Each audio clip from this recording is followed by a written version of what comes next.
여기는 서던 터미너스 트레일 해시입니다.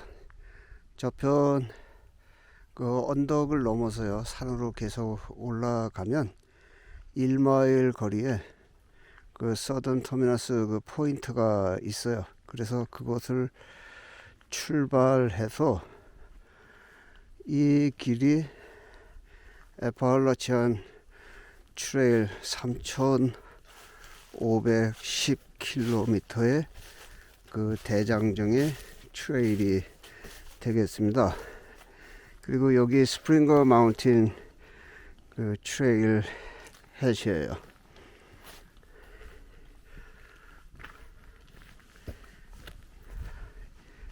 이 길이 그 애팔라치안 트레일 그 유명한 그 트레일입니다.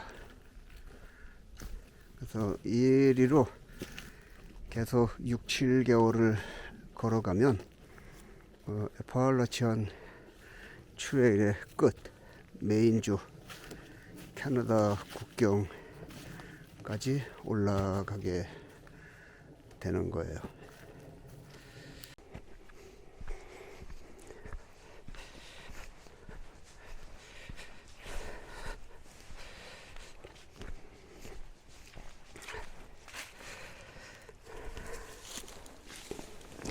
여기에 앉겠습니다. 지금 걸어온 이 길이 애팔라치안 트레일이 되겠습니다. 저편으로 1600m를 가면 거기에 애팔라치안 트레일의 시작점이 있습니다. 남쪽의 시작점이에요. 여기에 지도에 표시를 하면 이 정도가 되겠습니다.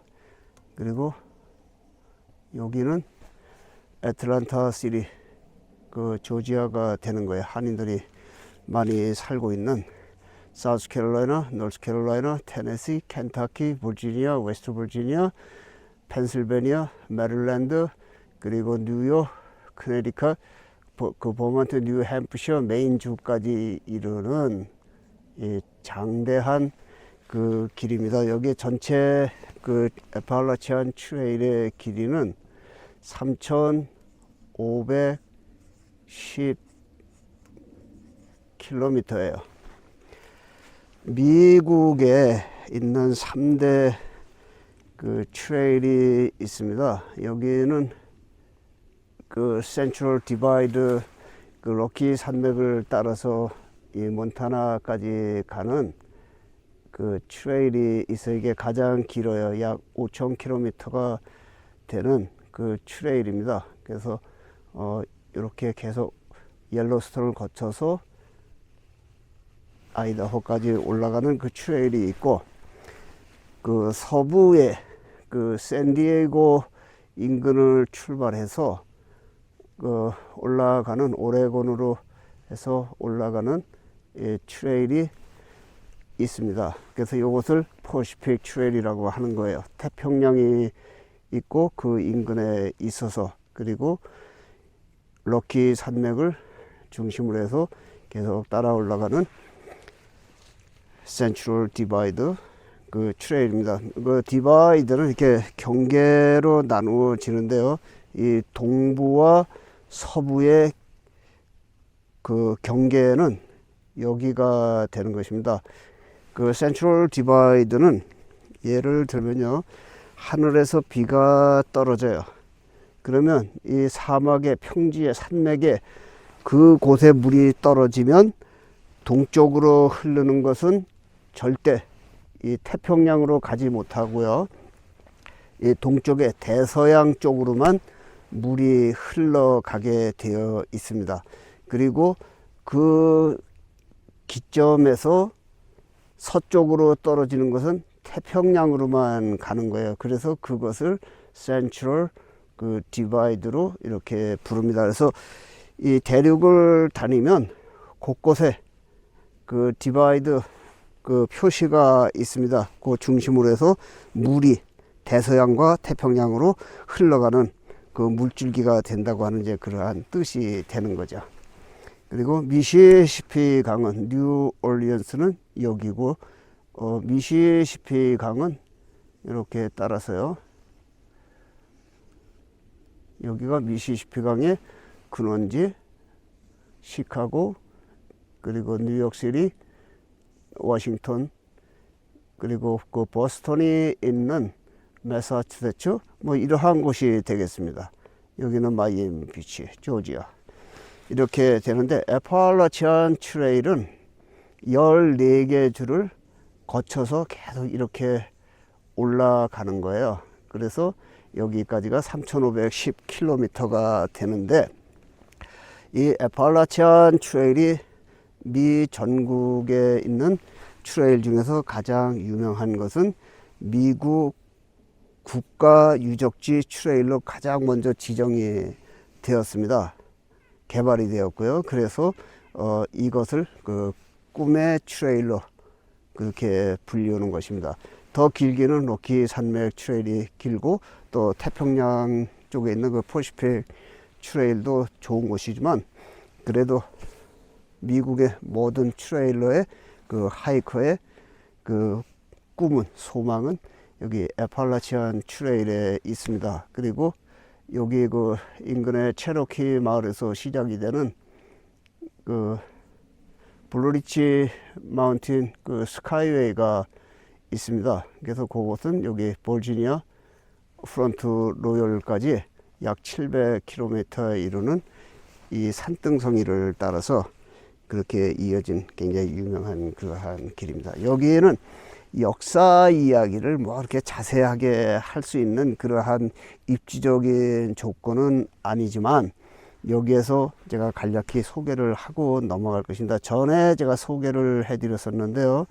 여기는 세미놀 그 인디언들이 살았었고, 이쪽에는 그 크릭 부족이 살았어요. 크릭은 그 시냇가에 있는 그 시냇가의 그 뜻이 되는 것입니다. 그리고 이 표는 그 미 전국에서 가장 큰 부족이었던 체로키 부족들, 그 체로키 피프, 그 사람들이 살던 곳이고, 여기는 척타워와 치카소 부족의 그 5개의 커다란 부족이 살고 있었고, 곳곳에 텔라하시, 그리고 오크물기도 여기 조지아에 있어요. 여기 그 말콘의 그 중심지를 두고 있는 이러한 것들은 이제 시족 사회로 볼 수가 있고, 이 세미놀과 크릭과 체로키, 그리고 치카소 척타워는 큰 부족으로 볼 수가 있는 것입니다.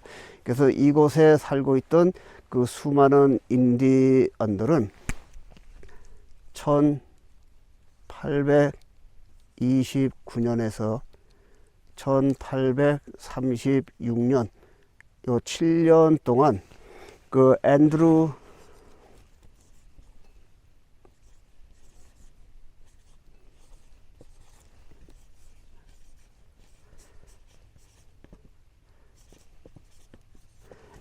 잭슨 그 7대 대통령의 명령에 의해서 이 남부에 살고 있던 인디언들을 여기 오클라호마 그 황무지로 전부 보내버리는 그 작전이 7년 동안 행해졌어요. 그런데 이 곳은 이 아래의 세미놀과 크릭의 남쪽에 있는 척타워, 치카소 이 거대한 부족들은 거의 순순히 물러갔습니다. 물론 항전도 계속 했었어요. 그렇지만 순순히 물러갔는데, 왜냐하면 그 백인 세력들의 무력을 당할 수가 없어서 물러갔지만, 지금 내가 있는 이 애팔라치안 트레일이 시작되는 이곳 조지아 북쪽입니다. 그리고 노스캐롤라이나와 사우스캐롤라이나를 그 거점으로 삼고 있는 그 체로키 부족들은 순순히 물러나질 않았어요. 왜냐하면 여기가 거대한 산맥이기 때문에 이 사람들이 항전을 할 수가 있었고, 도망을 다니면서 독립운동을 할 수가 있었던 그러한 조건을 갖춘 지역이기 때문에 이 사람들이 가장 늦게 1836년 겨울에 최종적으로 4,500여 명이 잡혀서 약 7,000여 명의 백인 무장 세력에 의해서 이 오클라호마까지 끌려갔어요. 그래서 여기는 켄터키 주입니다. 그래서 켄터키주 여기에 가면 이 체로키 인디언들의 그 이동 경로, 트레일 오브 트레일이 있습니다. 티 오브 트레일이네요. 죄송합니다. 그래서 그러한 경로에서 오클라호마까지 가고 또 다른 쪽으로 해서 이렇게 갔어요. 그래서 그 체로키 부족의 추장이 여기에서 겨울에 그 병사를 했어요. 그래서 그 묘지가 여기에 있습니다. 여기도 여러 번 갔었어요. 그래서 미국 역사에 인디언 그 원주민들 그 리무벌 작전을 하면서 미션 오브 리무벌이 되겠습니다. 가장 슬펐던 애환이 많은 그 부족이 체로키 부족이었어요.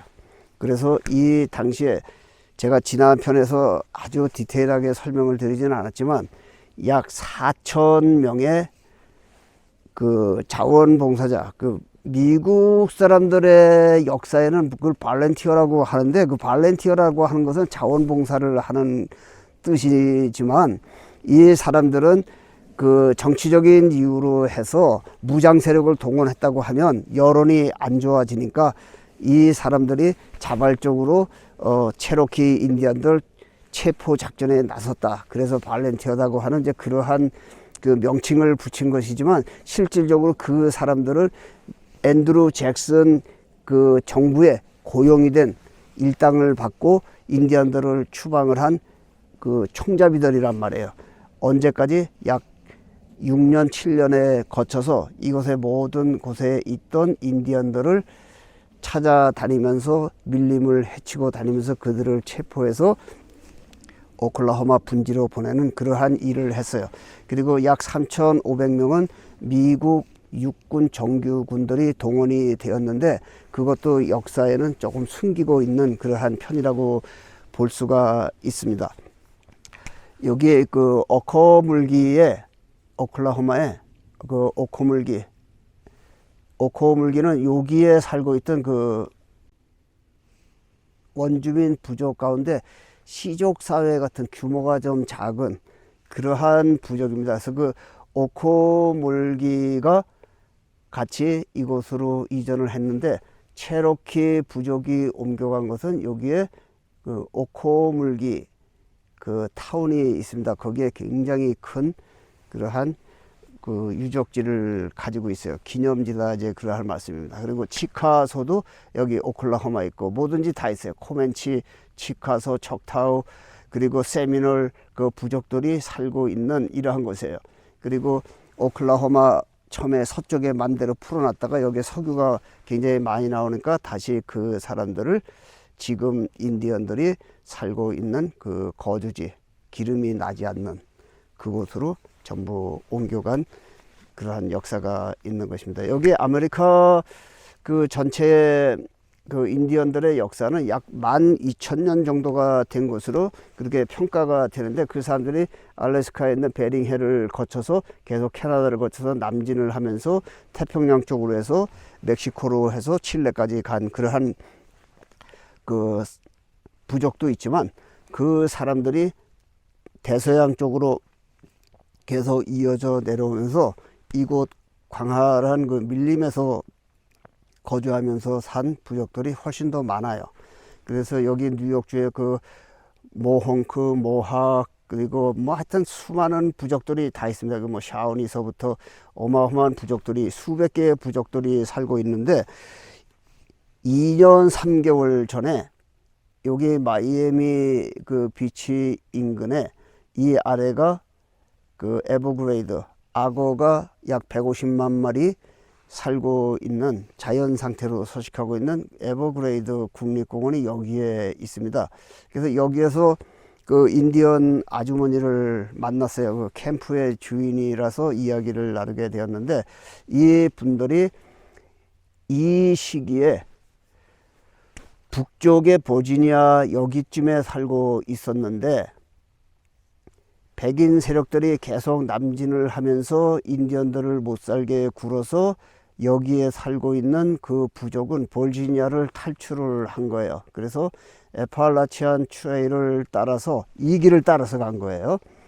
그래서 거기에서 계속 피신하고 피신을 하면서 그 먼 에버그레이드 국립공원 악어가 있는 그 소굴까지 도망을 쳐서 거기에서 살고 있었는데 여기에 도착을 하니까 백인들에게 별로 쓸모가 없으니까 더 이상 그 인디언들을 괴롭히지 않았다고 하는 그 이야기를 들었어요. 그래서 여기에 전체적으로 살고 있는 그 부족들이 지금 현재 미 전국에 약 2,500명이 있는데 여기에 수백 명의 그 소수 씨족으로 살고 있다고 하는 그 역사 이야기를 그 인디언 그 아주머니에게 직접 들은 것이 2년 3개월 전 이야기입니다. 그래서 이 에팔라치아는 영어 스펠링을 쓰면요, 에팔라치아는 이렇게 되어 있습니다. 에팔라치아는 전부 그 인디언들의 그 언어예요. 그래서 모든 언어들이 이 남부 쪽에 그리고 서부에는 거의 다 인디언 언어로 되어 있어요. 그리고 서부에는 그 스페인 정복지였었기 때문에 스페인들의 언어가 많이 섞여 있지만 여기에 텔라하시, 어커물기, 그리고 뭐 세미놀 뭐 등등등등 모든 타운들의 이름 그러한 것들은 전부 그 원주민들의 그 언어에서 비롯된 그러한 것입니다. 그러니까 주 이름으로 하면 뭐 테네시 같은 것도 마찬가지예요. 그리고 미조리, 알칸소, 오클라호마, 캔사스 이러한 모든 것들도 전부 인디언 부족의 언어로 볼 수가 있습니다. 그리고 이 미시시피 강을 중심으로 해서 여기에 살고 있던 사람들은 미시시피안으로 별도로 또 분류가 되는 거예요. 에팔라치아는 에팔라치아에 살고 있는 그 사람들이라는 뜻이잖아요. 에팔라치안. 그래서 여기는 에팔라치안 산맥이고 여기에 살고 있는 사람들은 미시시피안 이렇게 구분이 되어 있습니다. 그리고 이 럭키 산맥 콜로라도 이 주변에서부터요, 이 어마어마한 그 광활한 지역에 여기는 그 에나사지 그 푸에블로 원주민들이 살고 있는 곳이에요. 그리고 이 애리조나 그 북부의 광활한 지역을 그 나바호들이 점거를 했지만 나바호는 그 몽고 사람들처럼 유목민들이에요. 그래서 그 사람들이 대륙 곳곳을 다니다가 지금의 그 그랜드 캐년이 있는 그 머니먼트 밸리가 있는 그곳에 사막 지역에 정착을 하고 지금까지 살고 있는 것이죠. 남의 땅에 원래 들어와서 살고 거기서 행세하는 것들이 나바호 부족으로 그렇게 보시면 되겠습니다. 그래서 이 당시에 이 에팔라치안 트레일이요, 여기 요게 트레일이에요. 이 길은 그 옛날서부터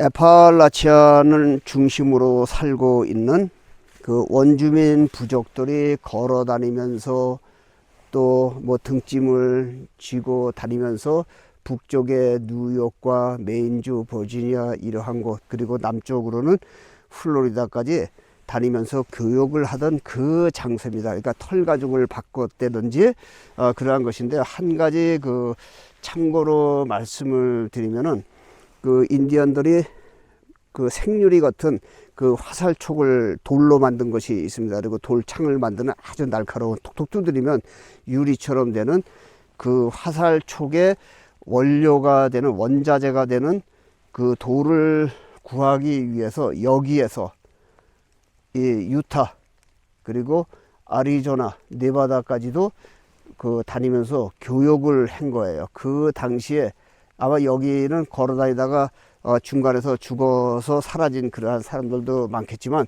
그 사람들이 그러한 교육들을 그 역사 자료들이 미 대륙의 곳곳에 많이 있습니다. 그 유리로 된 돌 화살촉을 만들고 돌창을 만드는 그 원자재가 나는 곳이 미 대륙에서 그렇게 많지가 않아요. 그래서 그거는 톡 치면 아주 날카롭게 깨지는 것이기 때문에 그걸로 만들고, 그것이 없는 곳에서는 그냥 일반 돌을 갈아서 그 화살촉과 돌도끼, 돌창을 만들어서 사용을 했는데, 서부에서 그 생산되는 그 돌 화살촉의 원자재를 이 체로키 부족들이나 크릭 부족, 세미널들이 이 다니면서 교육을 하면서 그것을 여기서도 사용한 그러한 역사 자료가 있고, 또 그 북쪽까지 올라가서 이 모든 곳에 살고 있던 그 아메리카 원주민들이 그 돌을 화살촉을 교육을 하던 그런 흔적들이 역사가 이제 곳곳에 있다는 이제 그러한 말씀입니다. 그래서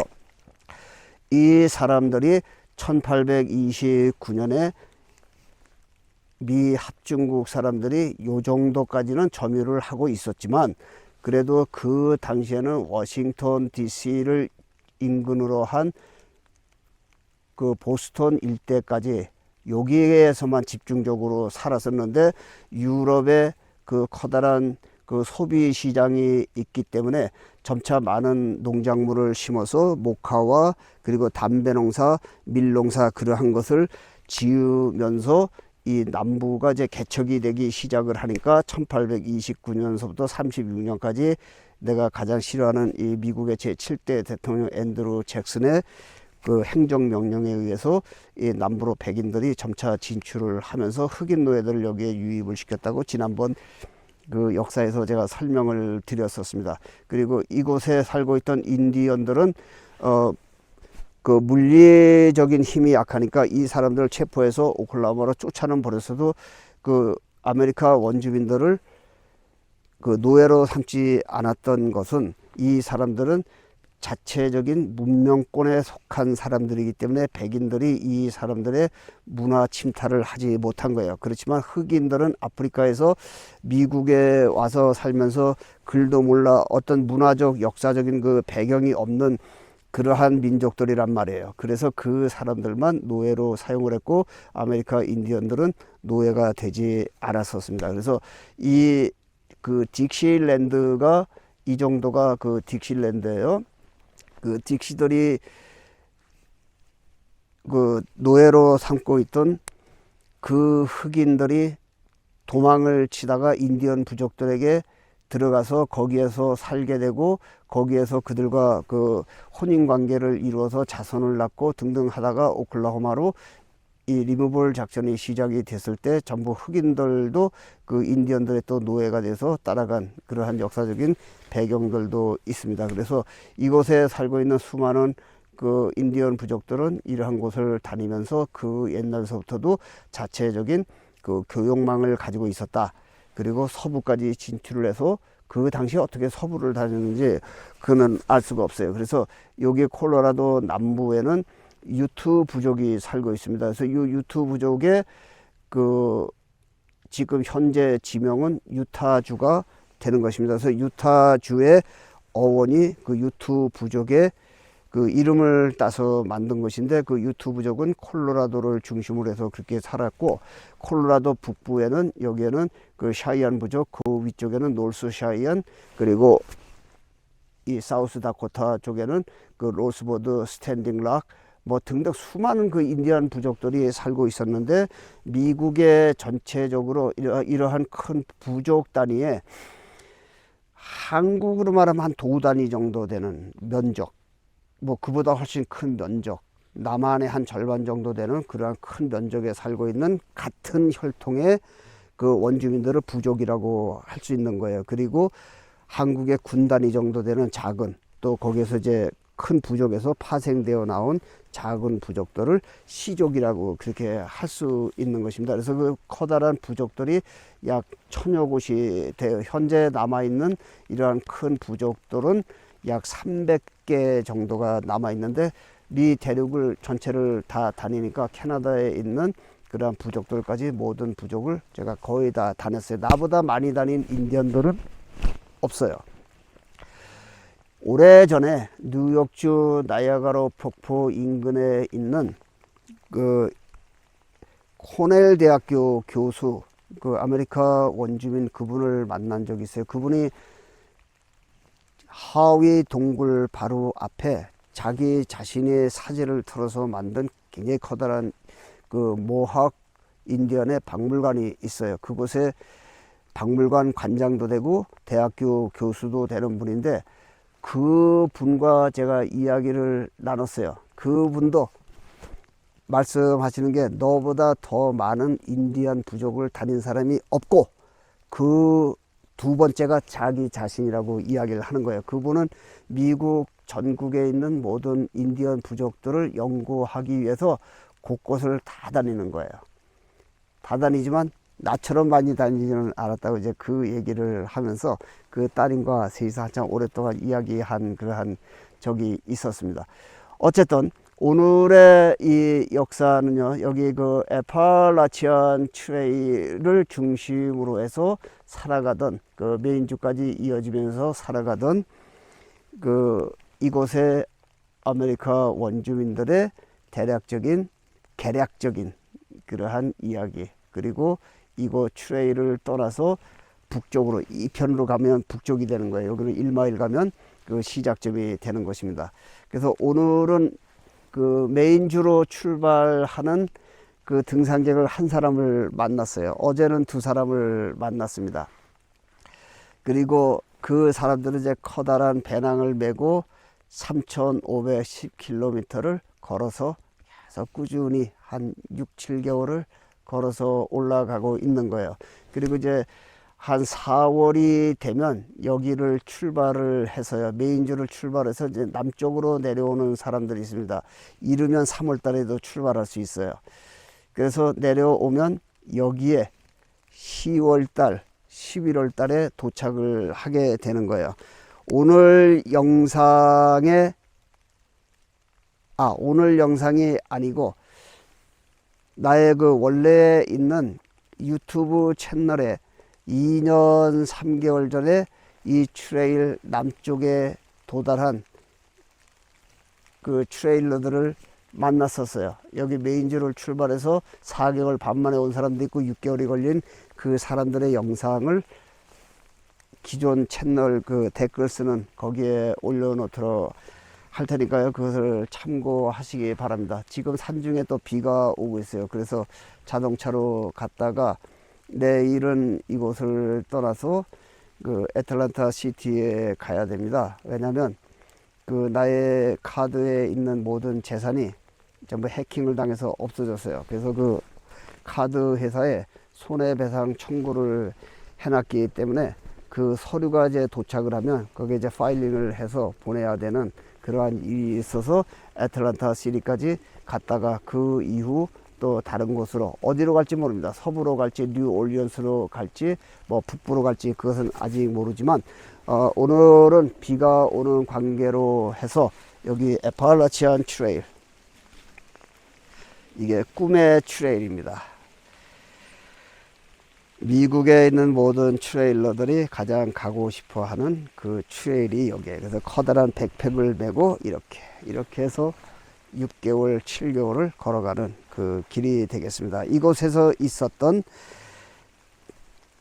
아메리카 원주민들의 자세한 그 역사 이야기는 제가 조만간에 여기 체로키 타운에 가면 그 모든 역사 자료를 펼쳐 들고서요, 자세히 설명을 하도록 하고 오늘은 여기서 마치도록 하겠습니다.